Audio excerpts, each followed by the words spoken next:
اومد همه بگیره. اول نفر اینو ببره. و بقید دستی به نسبت داری؟ بله؟ کی؟ ما؟ بله. ما چه نسبتی با این پلنگ صورتی میتونم داشته باشم؟ نه نسبتی ندارم. کارشناسایی رو به زحمت بگیر. کارشناسایی بابا؟ باشه بابا. خودشو کشت. خواب بفرما بابا.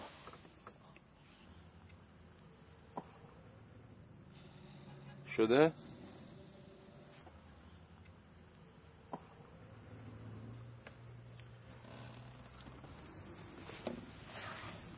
بابا چرا خودشو به خواب زده؟ شاید خستش بنده خدا. نه با خودشو به خواب زده. والا شاید فکر کرد دوران خدمتش دوباره رسیده. مال بوفه.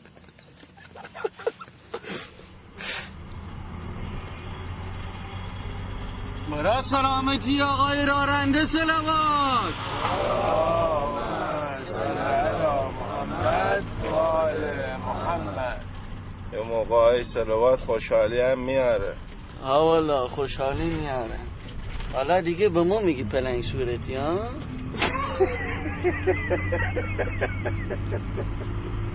بذار برسیم آواز بگیم. بذار جان خودم کاری نکن، همینطور تات کنم بذارم تو سامسونت بابام. آواز بازت میکنم یهو اینطور واز.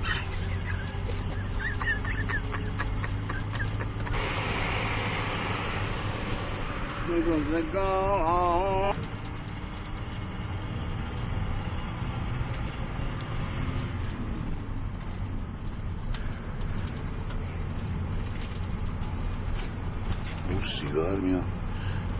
کی داره سیگار میکشه؟ تو ماشین و سیگار؟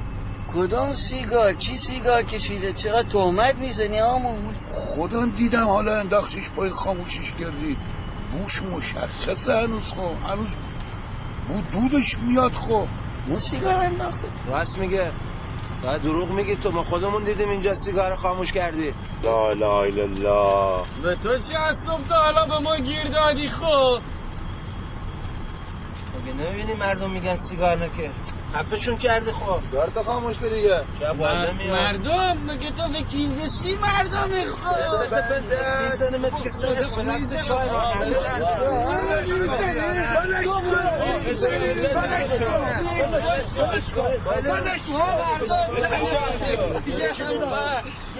بشیر بخوام منو بزنه. بشیر میدم. من نمیدونم افسر این آدمانه کن. بشیر. گرفتار شدیم با ای به خدا. گرفتار شدیم به خدا توی بیابونی. هیچ که سهمانو بلندمون کنه. برو اوور بیس. ما چی کاره تو دارم هم میگه برو اوور بیس. بابا برو اوور ماشین میگیر. برو اوور. ماشینم نمیاد. فقراتمون. صاحب دو تا ماشین هم میاد. خب بذار بیاد. اگه اینا نبودم ما اما اول بهت نگفتم با سواری بریم. مگر ما علم غیب داشتیم که اتوبوس خراب میشه. خب ما اکبر که یه چیزی اگه با سواری رفته بودی وقت تصادف کرده بودی وقت هم میگفتی چی؟ اگه شما نبودین ما رفتیم. چی میگی تو؟ الان با همین میذارم دیگه. برمیگردیم آبادان. نمیریم. امو وایسا. بگردم. نمیریم. شما گرفتار شدیم اینجا. همینطوری برو میرسی.